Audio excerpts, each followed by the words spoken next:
think we're live audio-wise. Okay. No Shabbat guarantee. Shalom. No problem. Can you hear us now? So, welcome. We are at our dialogue table, and we have a pretty full table today. So glad that Mark, glad to see you today, and Pam, and of course all you guys are regular enough. I don't need to introduce anybody. You're regulars. Today we just had I jumped back into the Torah cycle of reading. Like I said, I was in the book of Numbers for a good portion of my trip, and I just couldn't get out. Not that I should want to, but I felt like it was appropriate, and I thought that it was a sort of a nice way to welcome everyone back and to get back into the swing of things. So anyway, it's good to be back again, and some of you guys may have some questions or comments about the class or about the Torah reading or about something related to the biblical narrative. What are your thoughts today? Who's thinking? Anybody thinking today? Well, Wow. Who today are the Jordanians, the Ammonites? No, it's hard to associate A person? ancient peoples, in many cases, with modern inhabitants of certain areas. If you look at the biblical map, the area in which Jordan now is currently, the modern state of Jordan, encompasses several ancient areas, primarily Ammon and Moab, and you can see a biblical map, and that's primarily those places. But the people generally are Arabic people. Many would put forward the idea that many of these are descended from Abraham. But it becomes sort of tricky. I think a lot of times people associate Ishmael and Esau, and they say, these modern Arabs are trouble. They were trouble even back in the day, and when they had war in the womb, and so I think sometimes we tend to categorize people, and quite honestly, I think that's not quite accurate. But the land of Jordan, the present land, when you guys went to Jordan you went to these places that we're talking about. All over. Oh, yeah. In fact, the place where Moses looks into the promised land, if we're talking about Pisgah and all of these areas around. That's quite a moving experience, by the way. Anybody gets a chance to go over there, if there's not any big trouble or anything, Yeah. they really need to go to Moab and Yep. Mm-hmm. Mount Nebo Yep. and get up there, and you can find the point. And we even asked one of the people there that was a guide, where is it? And he can point out Israel across the horizon there. Yeah. So you can actually see it from that point Oh yeah. On a good Yep. day. on a Yep. good day. Most days are good, but yeah. Taylor, Vicky has a question. How did David enter the tabernacle if a descendant of Ruth? Very good question. A lot of people have pointed this out. There are debates even in the Talmud about this, where people say, "Hey, wait a minute. You're not supposed to be allowed if up to the 10th generation." And if you look at Rahab, who is, if you follow Ruth, for instance, said Rahab, if you follow Ruth, one of the things that people immediately notice is, wait a minute, she's only a couple of generations from David. Now, most of the apologetics that I've read, meaning most who defend the biblical text against any error, would say, well, technically it's talking about the men there and not the women, because when a woman marries into a family, she becomes part of that family. That's the answer. That's the answer that most people give. Perhaps a really good answer is God can do whatever He wants to do. But That's a good one. But the idea is that we have people throughout the biblical text that kind of make us. We have to be easy on the discriminatory. It says right here that if you're a descendant of blah blah blah. Now, the thing that's so interesting about the biblical text is a lot of the arch nemeses, a lot of the enemies of Israel the door swings wide open for them in the end of days. For instance, Egypt. You know, if you look at Isaiah 19, in Isaiah 19 you have Assyria and Egypt are thirds with Israel as God's people. See, that brings up the question. I think you shared a song on Facebook this week, and it was awesome. It was kind of it was kind of a reggae beat. Oh, The yeah, guy yeah, was yeah. Singing about Alpha Blondie. Yeah, but he brought up a point that you just mentioned. It's like the Psalm 133. If we look at the Abrahamic faiths, the three, the monotheistic faiths, it sounds like that's the plan is for all of God's people, not just Jews and Christians and Arab, Muslim, but that somehow there would be this awakening or whatever to walk in God's ways, to love Him and to walk in His ways. And then there would be unity. I mean, am I off? Is that wrong? No, thinking? I think we tend to put all the labels aside. Yeah. What God ultimately wants is that all nations will flow to Jerusalem. Now, that doesn't mean they're going to flow to Jerusalem with the intent of killing God's people. Yeah. But I mean, in a good way, people are going there to receive teaching and instruction. The Torah will go forth from Zion, and yeah, so it's a positive way. Going there could be just watching the news, basically. Their attention is drawn towards, is what I'm saying. Yeah. You know, in some ways. I mean, I know it's not literal like you're talking about, but That's good, because all 7 billion of us won't fit. Well, the idea though is that Well, you know, if you look at maybe like there won't be that many of them. if you look at Zechariah, for instance, in Zechariah 14, one of the things that comes out is that all the nations will send delegates Right. to Jerusalem to keep the feast, to worship the King Jehovah in the holy mountains. So you have this idea that salvation, deliverance, Reign. an association, reign like kingly reign. No, rain. Oh yeah, rain is tied to it. Yeah, if you don't go, you don't. If you don't send a delegate, you don't get rain. So it is global. The intent. I've taught recently, not too long ago, weeks ago, about sort of a global plan of God, where ultimately it's open. It's always been open to anyone who would attach themselves to the covenant. Isaiah 56. You know, so that's the idea.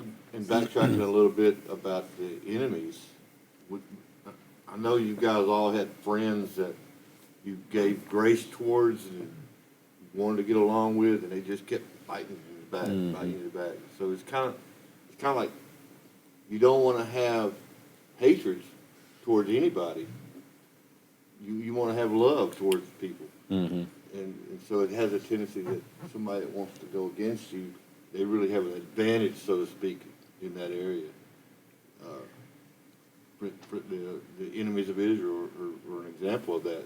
It seems like Israel has gone out of their way to Mend the fences, so to speak. mend fences and give up land and so on and so forth. Whether that's good or bad, but it's just like the enemy just keeps grasping and taking that little inch there, taking that whole foot when you give them an inch. Yeah, you look at a lot of the text, and the idea is that there have been and continue to be enemies of Israel. Why do the nations rage? Psalm 2, for instance, Psalm 83. There are these groups of people who, from time immemorial, who have sought to destroy Israel, just like Balak. He said, so that I can prevail, smite them and send them forth from the land, literally chase them out of the land. So you do have that group of people, and they wear a different mask or a different label or a different suit, but you've seen them arise over and over and over. Ultimately, those enemies are defeated. Right. Well, And I get the sense, though, that Jehovah is going to transform the hearts. That's what I'm talking So this is going to about. be like a restoration of all the nations unto God. you see that with the Joseph story. The brothers, they turn against him for no apparent reason other than they just were jealous and so forth. Yeah. Ultimately, they return, they change. Yeah, reunion is coming. A Richard reunion. has a good question. Did you see his question addressed to you? Yeah, did any of you notice an awakening among the general secular Israeli population?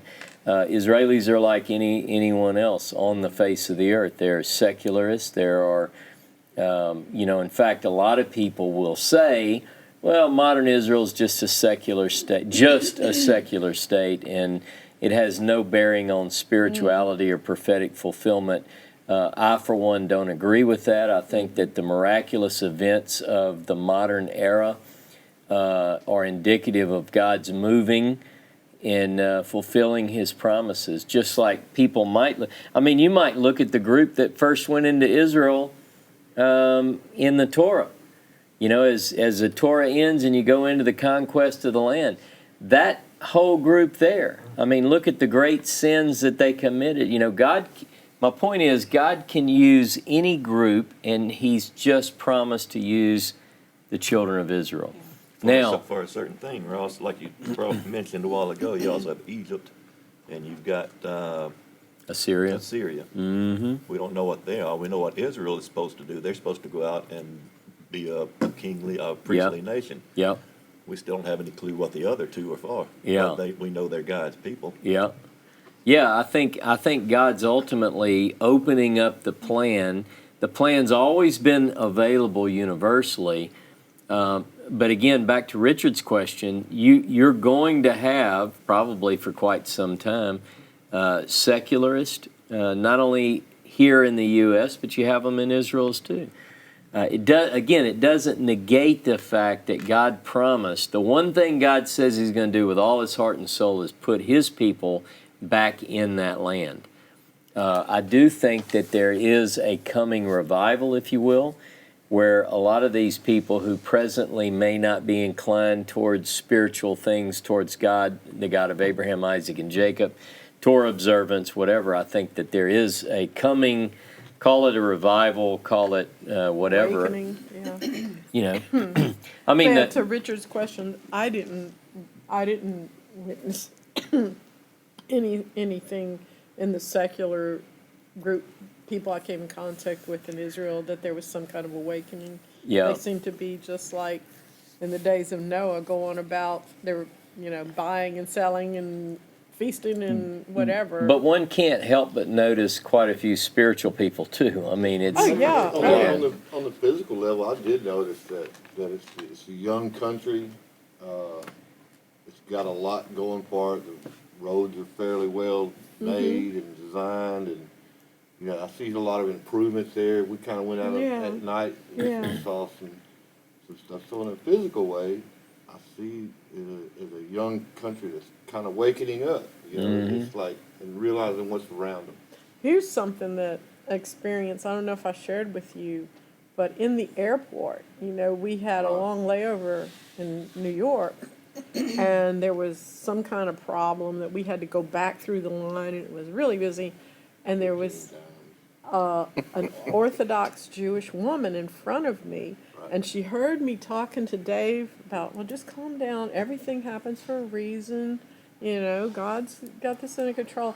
And she turned around, she said, yeah, that's right, and we struck up a conversation. This was an ultra-Orthodox woman, and I know in Israel they wouldn't even look at me, much less talk to me. Yeah. And she's telling me she lived in Israel, and you're going there? Oh, could you do this for me? And she gave me some shekels. She said, find a charity box for me and do this. Wow. And we ended up hugging, taking a picture together. Wow. And this is an ultra-Orthodox woman. Yeah. And this was big to me. Yeah. Because that was not my experience in Israel. Yeah. The Orthodox women, no, you don't talk to me. Well, and I think they get that bad rap, but also, it's like, I don't know how overly, we have a lot of tourists come through this town. Sure. I wonder what do they say about me if they run into me in the ground. I just don't strike up a conversation with everybody. But whenever I do, hopefully I give them a positive impression of our town. It's the same thing. Imagine 4 million tourists coming to Israel. Many of those people, from their standpoint, many of those people are probably looking at all the tourists thinking, oh, here's another busload of Christians, and Yeah. and they just don't know whether they relate or not. But quite often, when you meet the locals and you begin to engage in conversation, you find that in many ways they're just like us. In many ways, there are differences culturally and so forth, but they're seeking to live their life, raise their kids, and and live their life the best they can.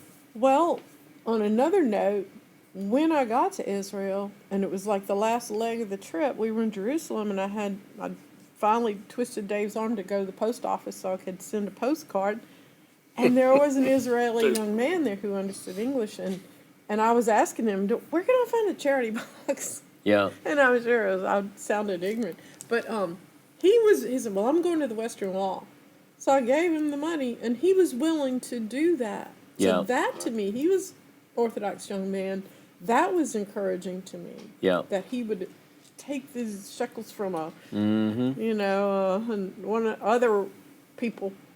Yeah.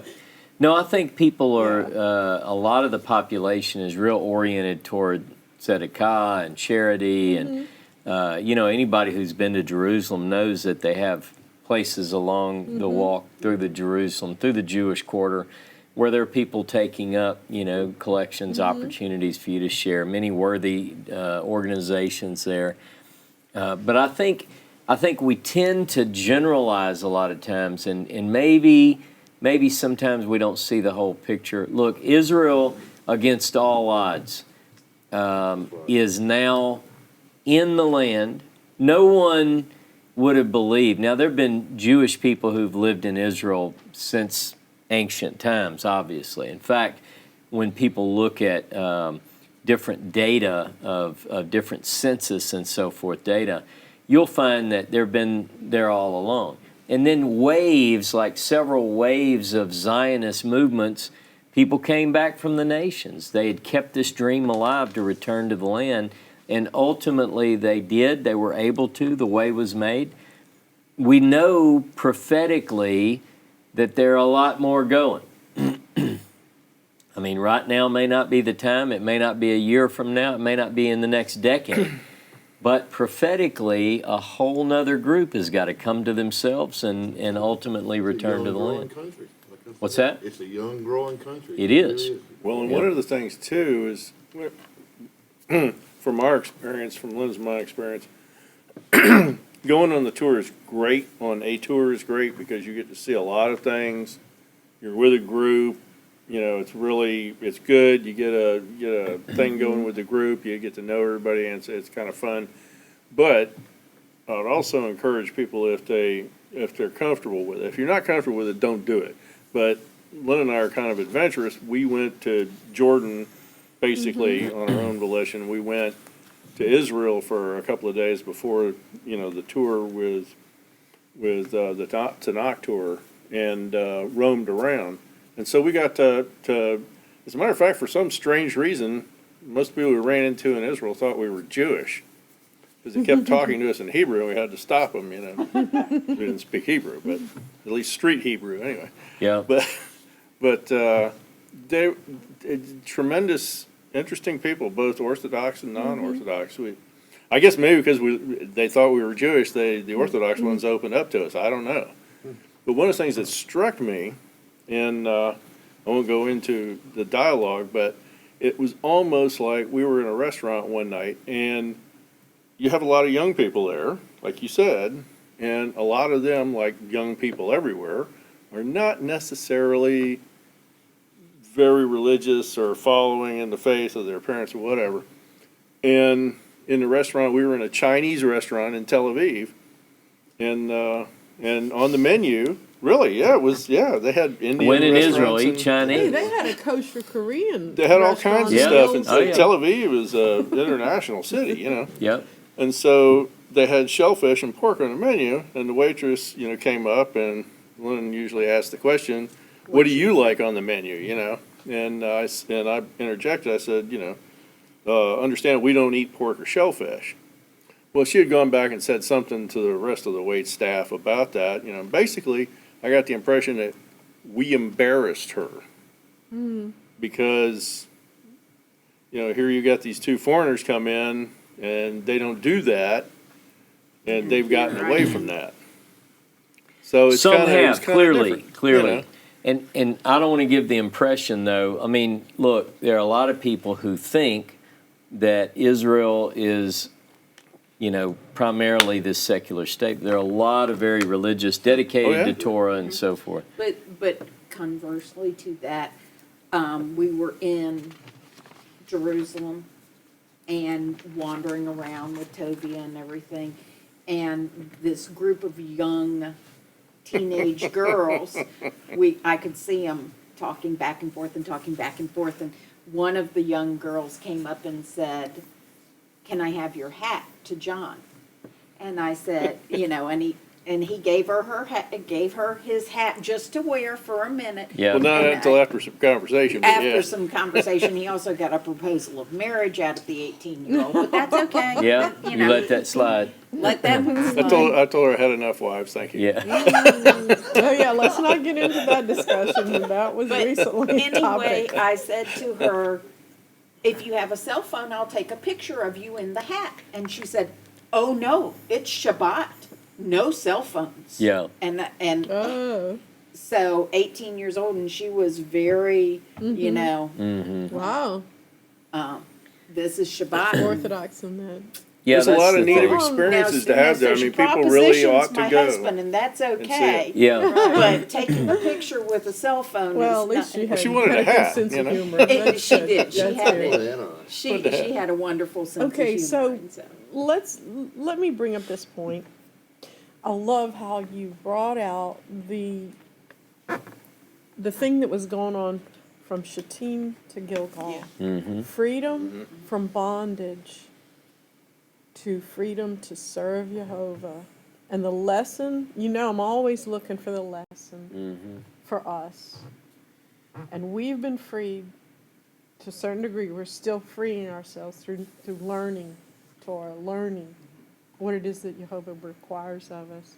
And now I know I've talked to Mark. Mark has shared this same passion to do, to serve Jehovah. And I think it's even more than just a desire to just, in our daily life, listen to the voice and what he puts on our hearts to do it. But we're at a point now where sometimes I feel stagnant in doing. Maybe because I've come from that background of having, programs or outreach or whatever. And maybe we could talk about that some more. Maybe we could encourage each other. Like, I know, John, you had started, the food bank drive, and now we've kind of said, well, we can just do it on our own. What are some ways that we can encourage each other to serve more, to serve Jehovah? What can we do?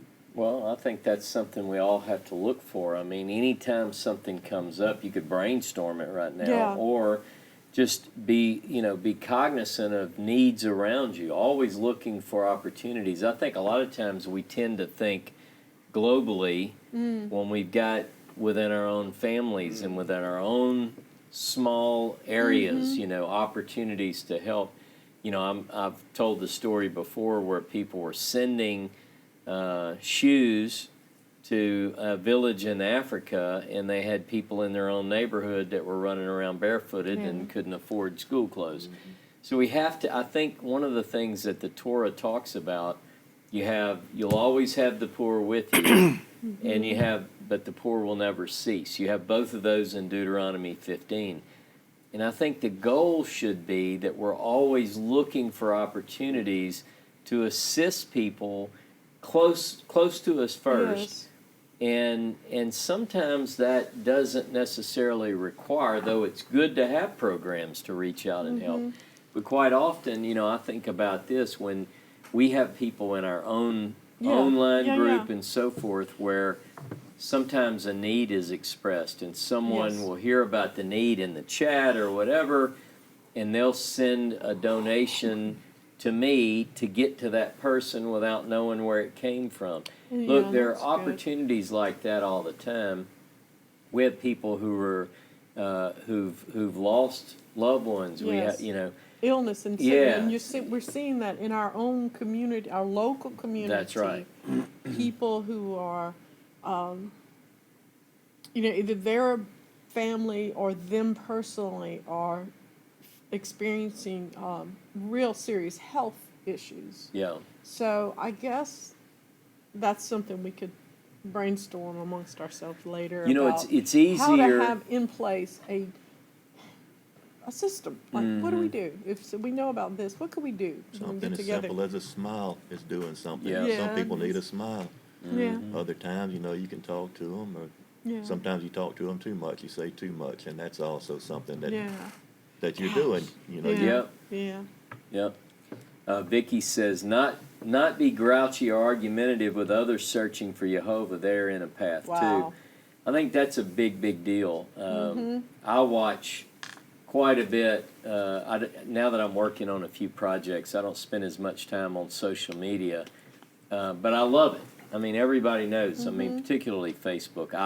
I like it. Others don't. But I see so many people spend most of their energy arguing the Bible Wow. rather than exemplifying its principles. I know. And quite often you see this from people who within just a few short weeks, months, or maybe years ago, they were where that person is, and they joined Facebook groups or social media platforms for the sole purpose of picking on or making fun of other people who are on the path. And I just think that that's one of the greatest problems in the religious world today. I use religious sort of to kind of capture And, it. and it's so easy to fall into. I found myself guilty of this very thing. Oh, yeah. And it's like, Lord, help me. Yeah. You know? Mm-hmm. How could. Yep. So, the Jewish people culturally like to argue and debate and dialogue and Yeah. Well, so yes. forth, so, Yeah, that's and I think some of those Southern guys do too. I'm not sure, but the point is, we've had to learn to have dialogue. We've had to learn how to speak and talk with each other without getting offended and trying to come to some kind of conclusion. Yeah. Knowing that we're both looking at the same thing, just from different points of view. Yeah. And, it's so important, I think good, healthy discussion is very needed. It It very is. much is. But that's healthy, but there can be an unhealthy side to it when someone who's searching, and again, they're just now finding the way, and someone berates them or beats them down. I think of Ezekiel 34 is probably one of the most important texts in that regard, where God tells them basically, he's using the analogy of sheep. Here you are, you've been brought to good pastures, you've been given clean water. Not only will you not let the new sheep that are coming up eat and drink, you're fouling the water with your filthy feet. Stomping around, muddying up the water. So it's a there's that too, and I think that's probably the biggest. I What was it you said, I Russ? Don't received- spit in the well you came from? Yeah, I that's right. received a really wise talk from Moshe at the Shorashim shop. And I was telling him, a friend shared your book with me, a preacher and a teacher that he wrote. And Yeah. it was the two viewpoints of like a rabbi and a Christian preacher. And he said, I used the phrase, it helped me in my transition. And he said, that's right, transition, that's the word. He said, as you are walking this way, you just do it. Just walk it, don't talk it. Because when you talk it, you'll come across, people will feel judged. Yeah. Or they'll feel that you're attacking them. And unless someone asks, I don't try to convince somebody of they're wrong, I'm right, Yeah. this is the way you should see it. I don't. And it makes sense that if we walk out the Torah, that speaks a lot louder than trying to convince somebody, when they're not ready to hear it. Well, and I don't think you should ever try to convince No. anybody of anything. I mean, Right. given there have been a couple of opportunities where people said, well, the subject would come up, what do you do in retirement? Well, one of the things I do is I volunteer at United Israel, and really, what's that all about? And I said, well, and then they're asking me my opinion and what I believe and what my stance is, and I tell them. Yeah. And, that's obvious. I mean, you asked me, and if you don't like the answer, don't ask the question, You gotta tell 'em, I'm just trying to be nice here. Just trying Yeah. to be Well, one of the Well- things the first thing they say is, oh, you're Jewish. I said, no, Hebrew. And they go, huh? And then I explain, well, the first Hebrew was Abraham. And basically, he crossed over. And so I go in and I start explaining that, and it was like, okay. But at least, people ask that question, you give them something different to think Yes. about. And that's a valid point. I know a friend that's she's been searching for a while. As a matter of fact, she was doing a little study with me and this other lady across the way.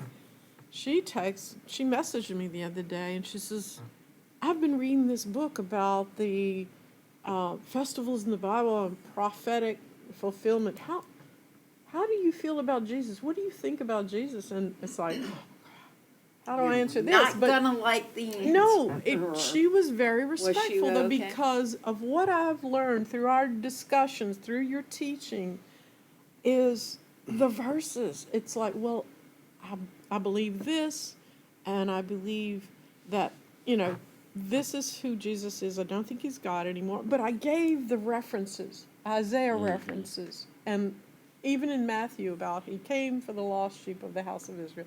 And I told her, I said, it's too much to tell you in this a few message. lines, but here's the nutshell of. And she said, "Oh, okay, that's it. Thank you. That's what I thought. That's what I was asking." Well, we But try. who knows where that'll go, because I gave her the verses. At United Israel, it's funny. We have people that are in different places, and so a lot of times people who are in various places want everybody to be where they are for a variety of reasons. One is they want to feel comfortable that they have made the right decisions, and quite often, even in their what turns into an argument, could very well be well-intentioned. I want you to understand what I now know. Right. It can come across at times as arrogant or argumentative, even when it's not intended. But it's important that we help, I believe, it's important that we help people from their place and don't speak condescendingly, like, well, I used to Right. believe that, but that was before I had my eyes opened. And in other words, you're saying you're blind as a bat, and, the sooner you learn to listen to me, the better you'll be. I think we have to, because of the nature of this, call it an awakening, we have to be ready when somebody comes up and they're at square one. I mean, you can look at them and be critical, or you can say, I've studied that. I have studied that. You don't have to say, and I came out believing X, Y, Z. I've been working with Jono so long, I almost said X, Y, Z. But anyway, X, Y, Z. But you could say, I have some things that might interest you, because for me, this journey has been decades. I have to remember that when someone just comes into And you this. put in a lot of hard work. We all have, yeah, I mean, exactly. Well, you more than some of us. Huh? Well, I mean, Yeah. yeah, I mean, I wanted to capitalize on what you were saying. Capitalize? Capitalize, yes. It was a big C. Sure. Yeah. So anyway, the thing is, it's like having all the answers. And some people, to what you said, if people agree with them, it reinforces and makes them feel good that, I made the right choice. Well, it doesn't necessarily work that way. I was watching, and this kind of hit it for me in some places. So I was watching a program through NOAA on black holes, and they did the whole universe thing, and then the gravity and all this and they had the pictorial of how everything was working, and throughout the universe, the known universe, and we can see a lot more of the known universe than we ever could before. And you're looking at all this and the descriptions of everything that's going on and all the things we don't know. And you look and think about the expanse of the entire universe, and that the Creator did all of that and all of this. And you think you're making all the right choices? Yeah. Go ahead, make a fish. Today we, technically this is the first. Technically, this is the first time we've been back live here since before we went to Israel. So we had a few glitches Dave was working on before the show. It's not like riding a bicycle. No, I mean we're still working through some of the things, but it was funny because I thought and reminded Dave that I had heard this week in the news, or someone told me, I can't remember, but the Hubble Space Telescope was acting up, Uh-oh. and so the way they fixed it was they shut it down and rebooted it.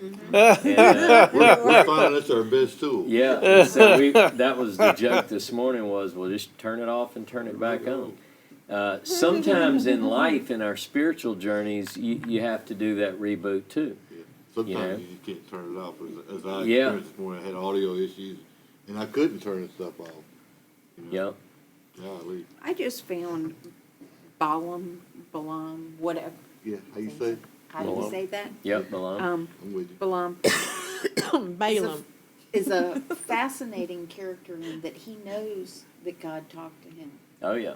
And that he said, if God doesn't want me to curse them, it's not going to I happen. love Right. what he Yeah, he said said about it. it, though. He I know, said it's this like- things He seen said- only in the Spirit.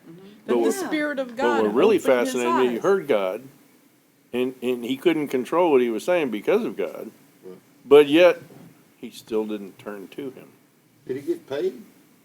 I thought, I whispered to her, the king was said, hey, I sent you out there 3 times, and you go out there and bless them. And I said, I bet he was asking for a refund. Did he get paid?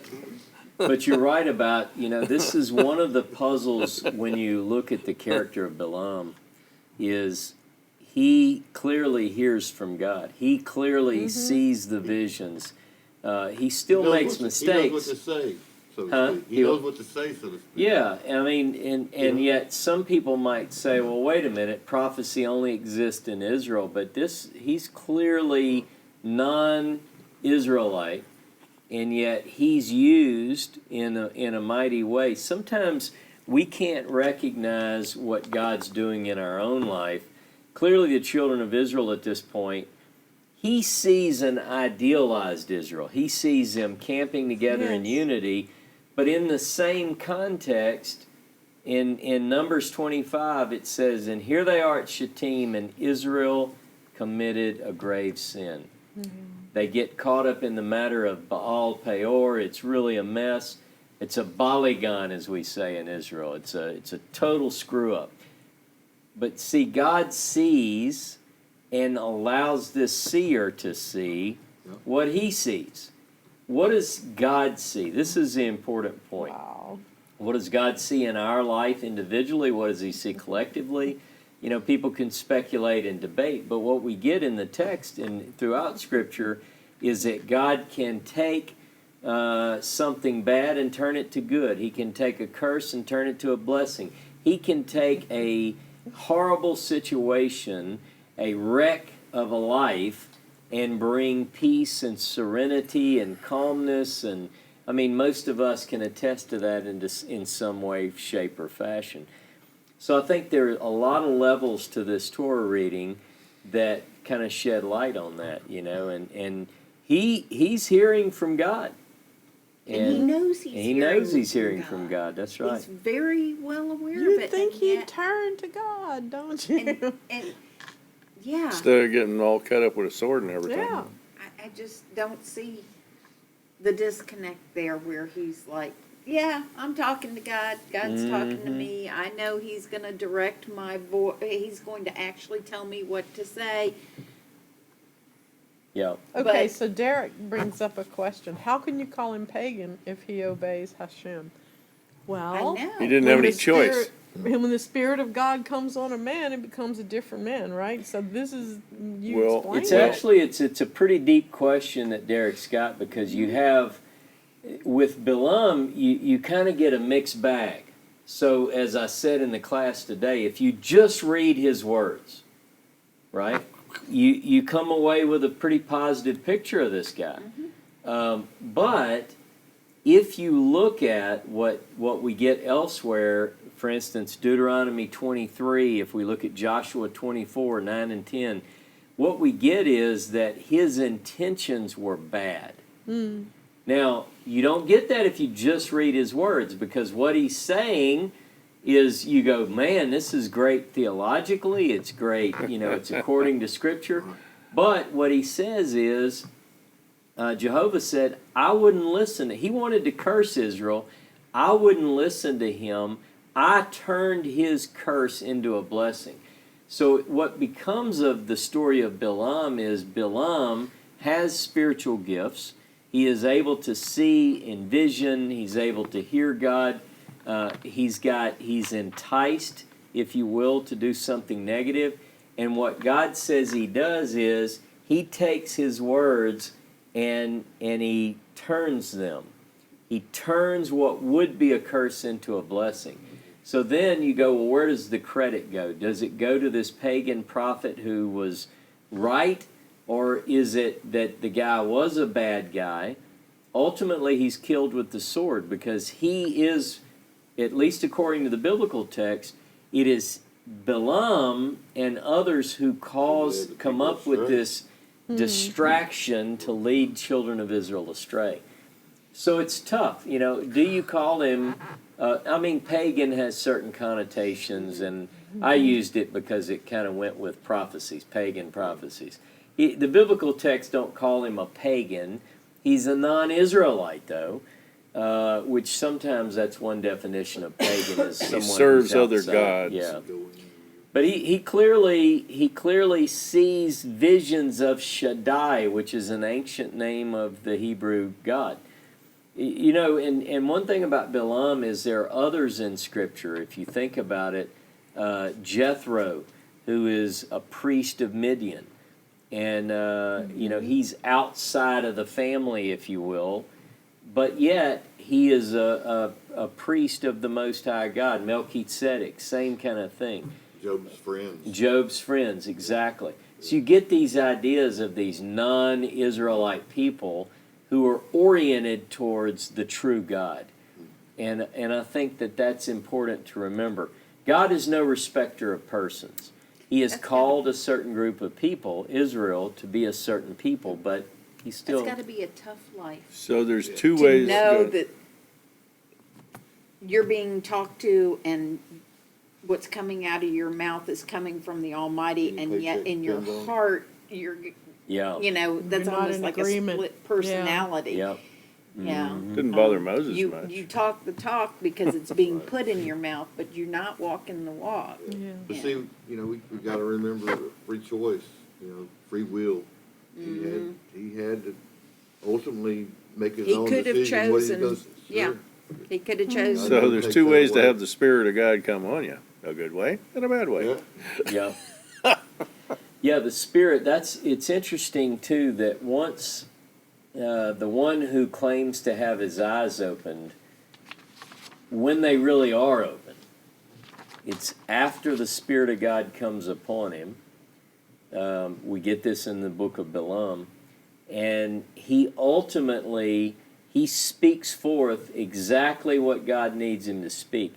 And another part of this lesson is that God can use anyone or anything he sees fit to communicate to his people. People joke, the old Baptist preacher joke about God used a donkey to talk, and he's going to use one this Sunday as well, The idea is that God can do anything, whether it's using a beast to speak, and people go, well, that's just ridiculous, Ross. You don't believe that literally. Whether someone agrees, like Josephus says, readers of the story are free to choose whatever they want to believe. Whether you believe that a donkey spoke Or snake talk. or a snake talked, or a fish swallowed Jonah, whether a person accepts as literal these stories or whether they consider them as allegorical tales, that's not my job. You're free to do whatever you choose. But even if, whether or not they're literal or not, whether or not you agree with that, the underlying moral lessons and the teaching and the instruction is all aimed at the same thing, and that is to change us, to cause us to enter into this transition where we move from darkness to light, or however you want to phrase it, to an obedient lifestyle. To walking in God's ways. Yep, I think that's right. And it's really a fun story. A lot of the academic things that are out there, I know some people have seen on our United Israel group on Facebook. There are quite a few people who are reading these academic articles from thetorah.com, where they look at sort of an academic approach to the Torah and so forth. I'm not scared to read those. I think some of them are quite insightful, even if they don't. Some of these authors might be agnostic. But, again, the thing is, the biblical stories are amazing, and they contain so many deep truths. I think it's just quite incredible. But I'm going to take Johnny. I'm going to take Johnny out of context here. He made a comment 20 minutes ago. He says, do we serve Jehovah or do we keep his Torah? And I'm not quite sure where he's going, but it kind of makes sense there in the fact that Nani was on here.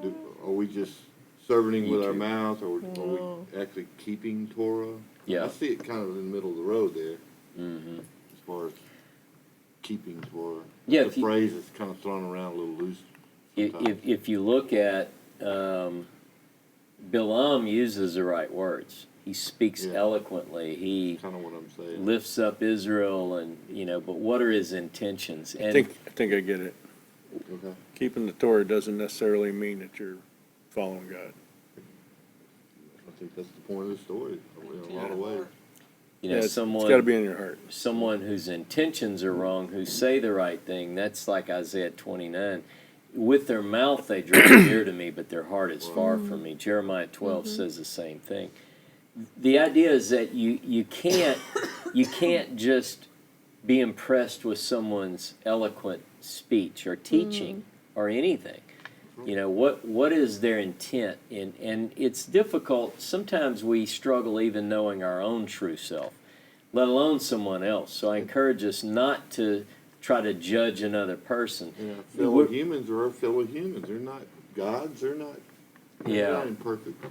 We benefit from the biblical stories because we can see, like I wouldn't know Balaam, I wouldn't know his intention. The text tells me his intention. So, because the writer knows that if left just reading those words of Balaam, you'd go, wow, that's a great guy. Why in the world was he killed with the sword? Oh, wait a minute. It says right here, so you get the behind the scenes in the text. Whereas we don't get that benefit in real life. So we have to be careful. We almost are forced to take someone at their word and hope and pray that their intentions are right. I always try to assume that someone's intentions are good.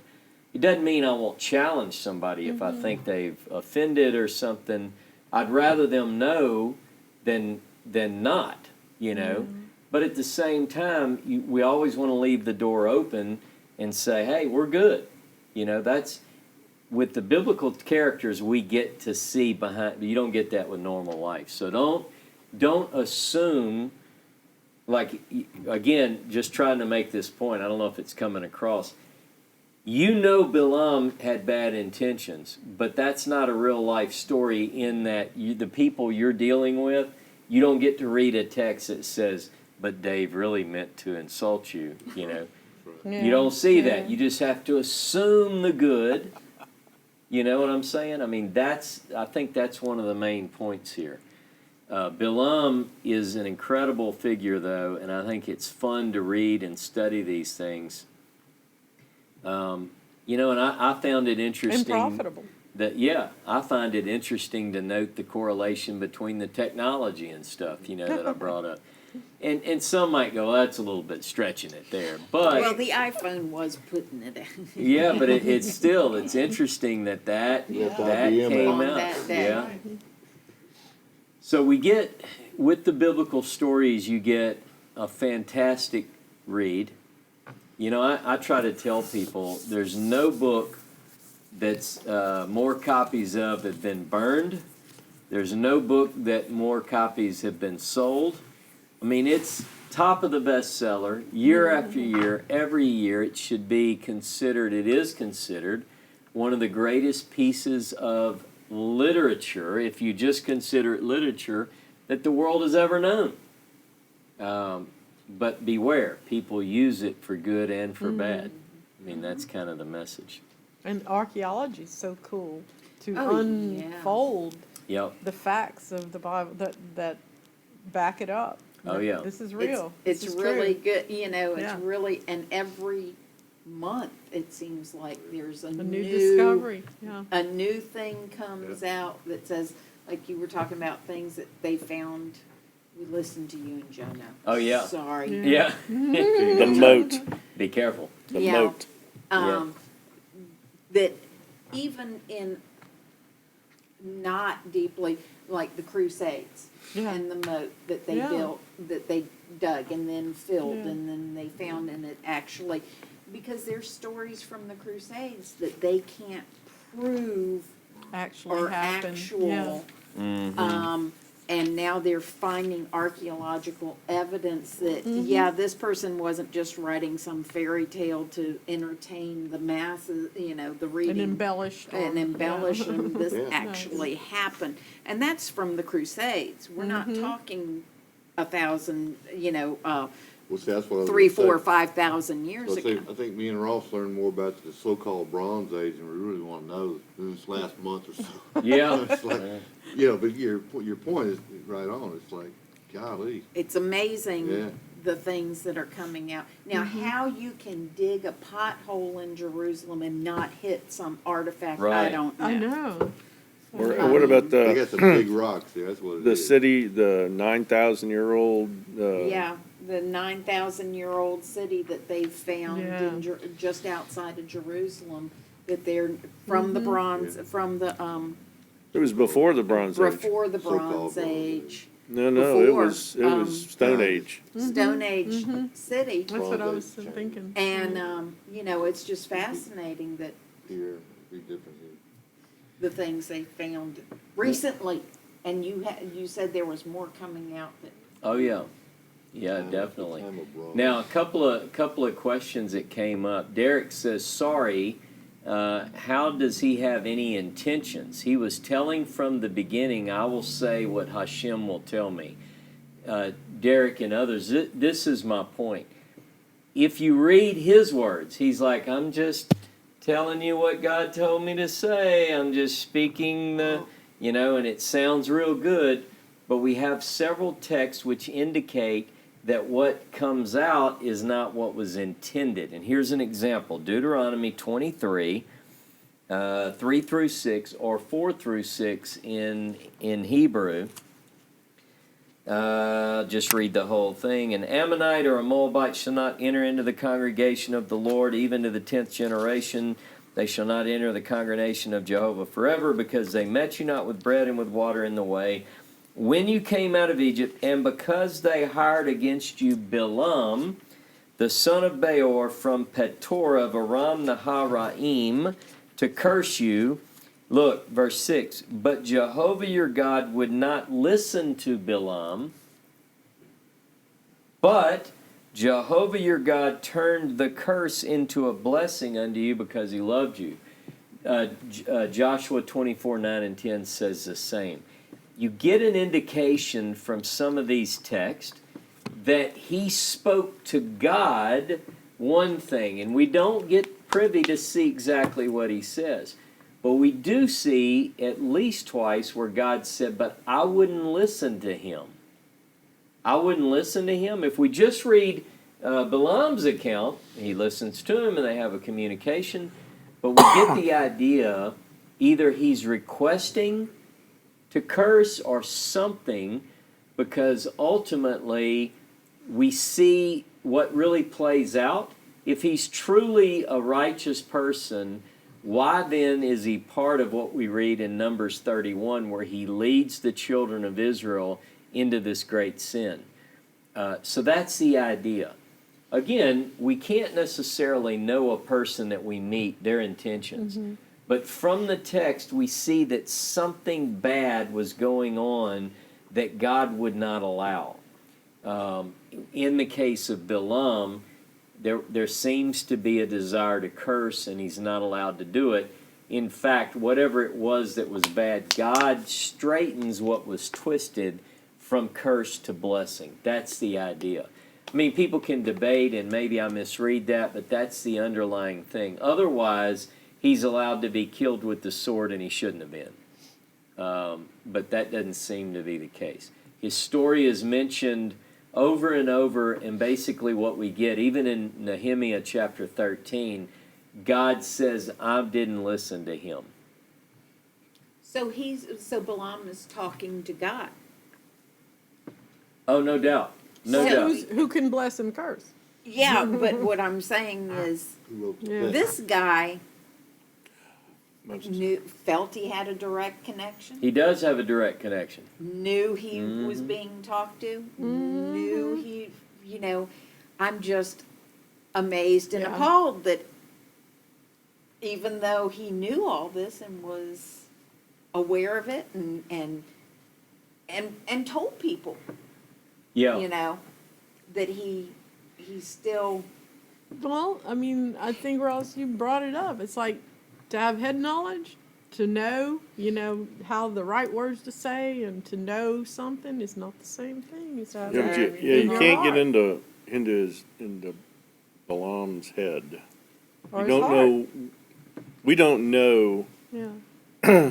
everything about how he thought, how he felt, his life. How You he was know, he raised. was Yeah. I mean, And he he had the was- dedicated purpose, Yeah. which I think is a lot about him in his life. How it. Yeah. And let's think about it. He was hired. He just Yeah, didn't go out of he's his own doing volition. it You just for slip me some filthy change, lucre. and I'll go out and curse these He people. was- He's got his shingle hung Yeah. out. he was does this in for a this living. world, Yeah.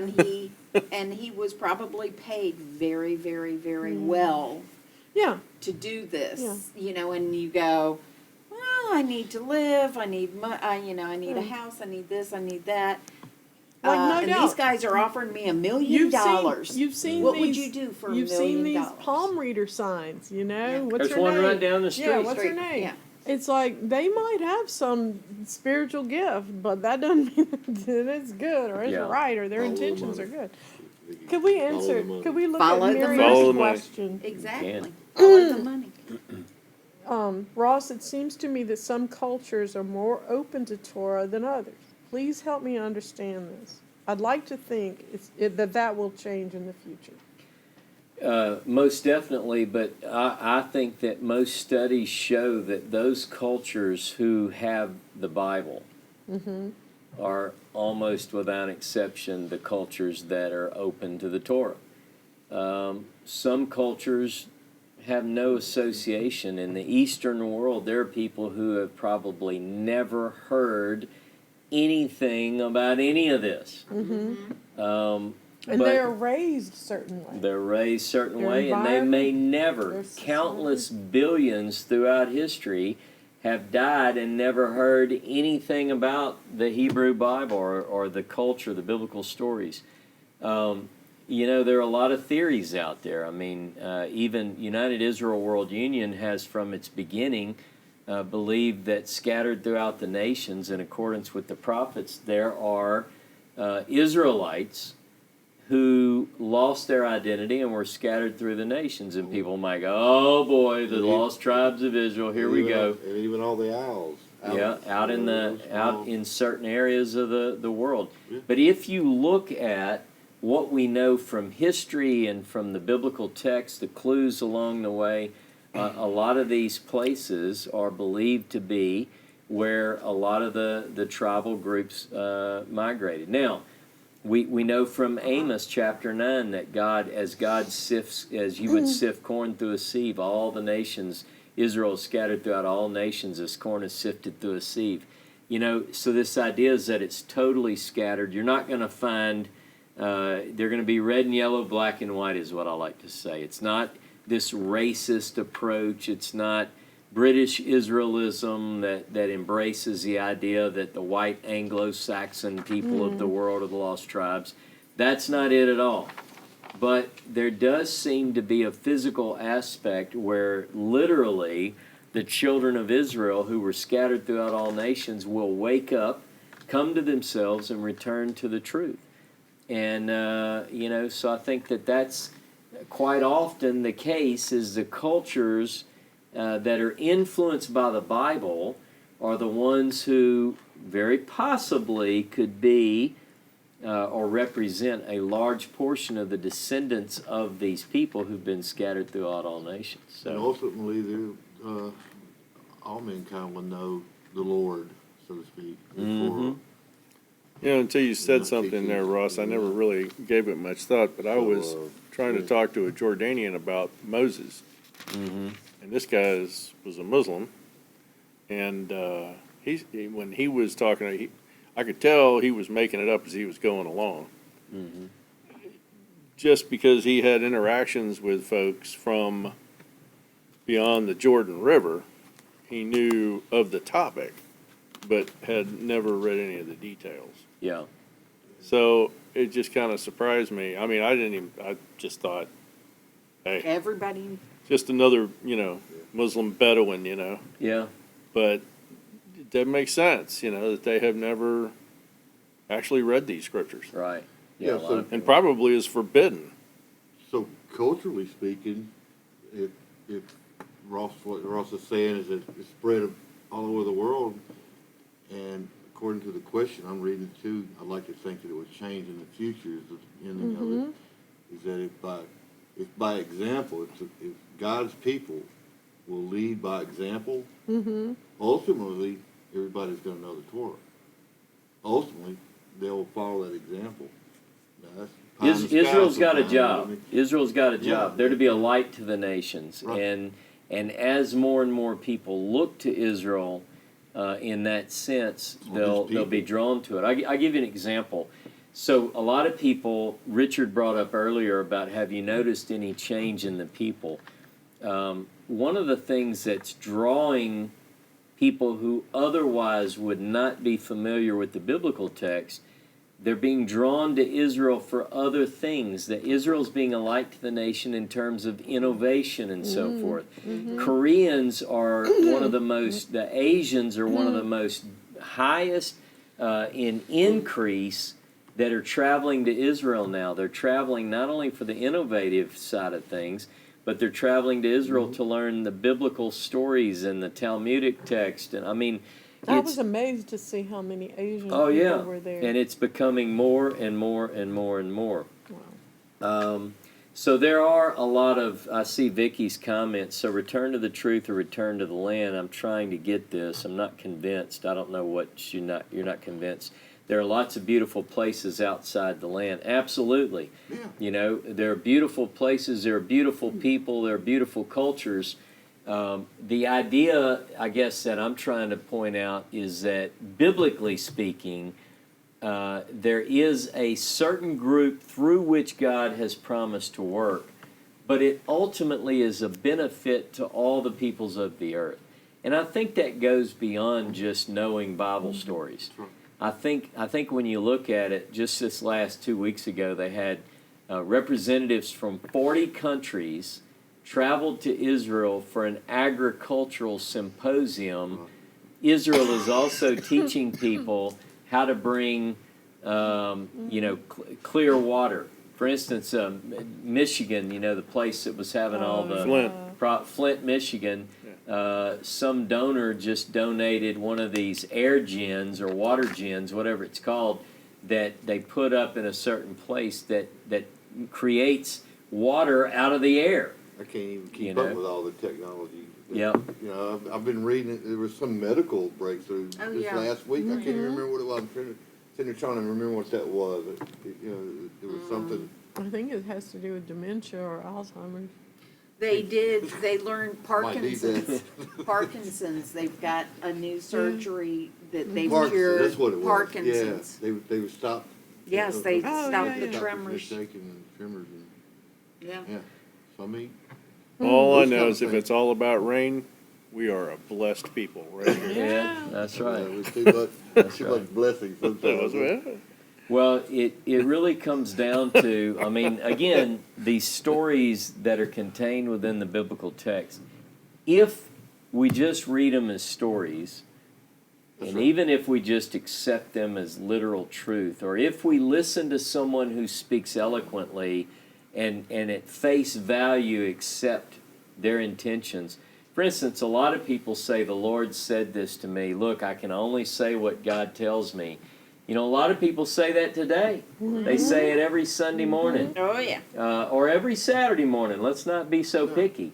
But what we really do is, behind the scenes, there are motives and intentions. Something that turns out is that, now someone might suggest that, well, Balaam was perfect in all his ways and he did exactly what he was told and he had a pure heart and then God just had him killed just because. I don't think that's the case. I don't think that's what people are saying. But we do get the idea that ultimately Balaam does participate in something that was quite bad. And it's told to us in the book of Numbers. It says in Numbers 31 that he's killed for a very specific crime. And chapter 31, verse 15. Moses said to them, "Have you saved all the women alive? Behold, these caused the children of Israel through the counsel of Balaam to revolt against Jehovah in the matter of Peor, and there was a plague among the congregation of Jehovah." So Balaam's counsel ultimately caused this great rebellion, this great sin that's mentioned in Numbers 25, and then, it's talked about later. The matter of Baal Peor, I think this is one of the greatest sins. Now look, they're on the lip of the land. I mean, this is year 40. They're at the last stop and still making these mistakes.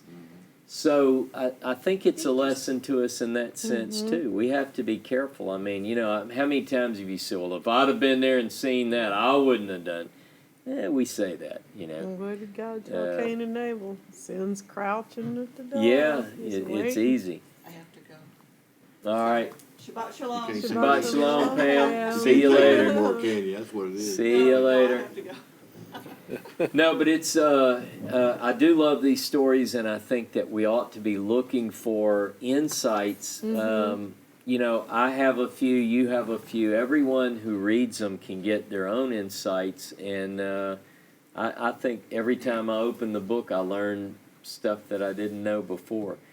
That just drives me, it doesn't drive me crazy, it just fascinates me that every time you open the book and you read the same thing, You see something else, huh? you go, well, I didn't read that the last time. Yeah, when they put that in here. When did they add that?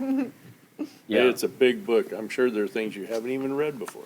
So Vicky said, I get the impression from many that it's necessary to physically live in Israel to be Israel. That is right now, that is what right now I'm not convinced of. Diplomats in the future go to Israel but don't live there. That's true. That's true. And, But the land's the land. The land is dirt. yeah, Israel is Israel, the land is the land, the people are the people.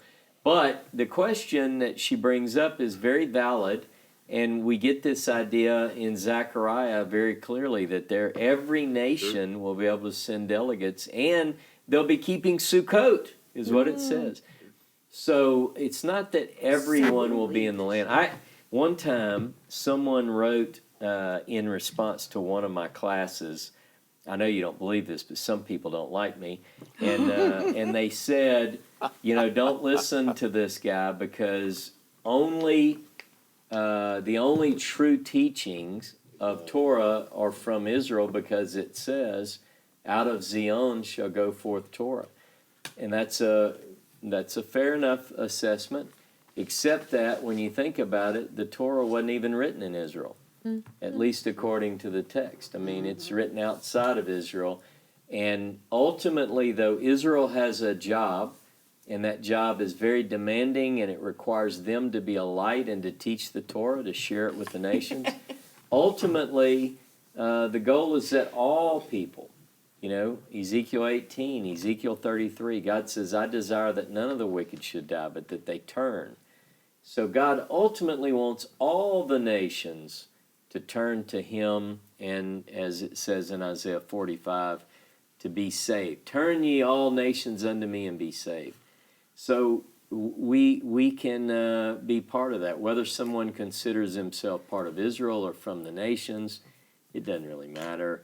As long as, from those who don't know, if you say, well, I just don't know, you can still turn to God, turn to the Torah, and live. That's the goal. So, I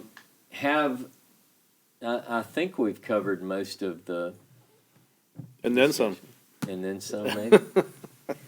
So again, thanks. Dave came up last night. I was here till late, and Dave showed up around 12:30 or 1 o'clock in the morning to help me get stuff lined out. We still have a little bit of tweaking to do. We'll get it hopefully better and better, and we'll be back in another week. We'll be back here next Saturday. That's the plan. I do want to remind people that we've been putting this out in the bulletin, posting it on Facebook. October 18 through 20, we're having a Sukkot camp meeting here in St. Francisville. We hope that many of you can join us. And, I'll continue to put that out in the bulletin. If you're not getting the bulletin, you can sign up to get the bulletin on our website, unitedisrael.org. But please, make sure you sign up so you can stay abreast of what we have going on. We're looking forward to it. A lot of people are coming already, they've told us, and I hope that it's a big turnout. It's a couple weeks later than usual. It's a later. So it'll be Yeah. cooler. It ought to be, Hopefully it'll be really nice. Hopefully. Really Hopefully. nice and cool. Hopefully. Yeah. This is South I Louisiana. know. Wait Never know. 15 minutes. Yeah. My tongue was fully in my cheek when I said that. Uh-huh. So, Shabbat Shalom, Shavua Tov. We'll see you next week. Same time, same channel. See you next week. Shabbat Shalom. Shabbat shalom.